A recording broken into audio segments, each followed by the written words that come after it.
ఈరోజు మార్నింగ్ 11 వాక్‌కెళ్ళి ఇంటికైతే వచ్చేసాను. రాగానే బ్లాక్ కాఫీ తాగి, దాని తర్వాత ఫేస్‌కైతే హనీ రాసుకొని రెడీ అయితే అయిపోయాను. దాని తర్వాత గ్రీన్ ఆపిల్ తిని కొంసేపు పోయాక టీ అయితే తాగేసాను. ఇంక ఇన్‌స్టామార్ట్‌లో అయితే ఆర్డర్ పెట్టాను. అవన్నీ వచ్చిన తర్వాత ఇంకా బ్రేక్‌ఫాస్ట్‌కైతే బాయిల్డ్ పీనట్ చాట్ తిని బయటకైతే ఎళ్ళాను పని చూసుకునేక.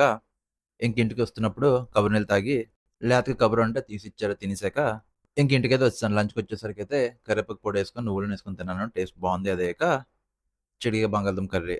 దాంతో పాటొచ్చేసరికి అరటికాయ ఫ్రై కూడా కలుపుకొని తిన్నాను. టేస్ట్ చాలా బావున్నాయి. అదయ్యాక ఆనపకాయ పప్పేసుకొని, ఫ్రై ఇంకా కర్రీ లంచుకొని, కొంచెం అలా మజ్జిగ తాగుతూ లంచ్ అయితే కంప్లీట్ చేసేసాను.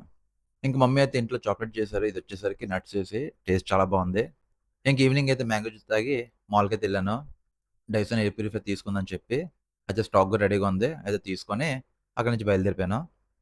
ఇంకా బయటొచ్చేసరికైతే పర్ఫ్యూమ్ తీసుకొని అక్కడి నుంచి ఫర్నిచర్ స్టోర్‌కైతే ఎళ్లి బెడ్ అయితే రిక్వైర్మెంట్ ఉంది. ఆర్డర్ ప్లేస్ చేశాక ఇంక ఇంటికైతే వచ్చేసాను. రాగానే మిక్చర్ తిని అదయ్యాక రోజ్ మిల్క్ తాగి ఇంక ఎయిర్ ప్యూరిఫైయర్ అయితే ప్లేస్ చేసేదానికి డే అయితే ఎండ్ చేశాను. బాయ్.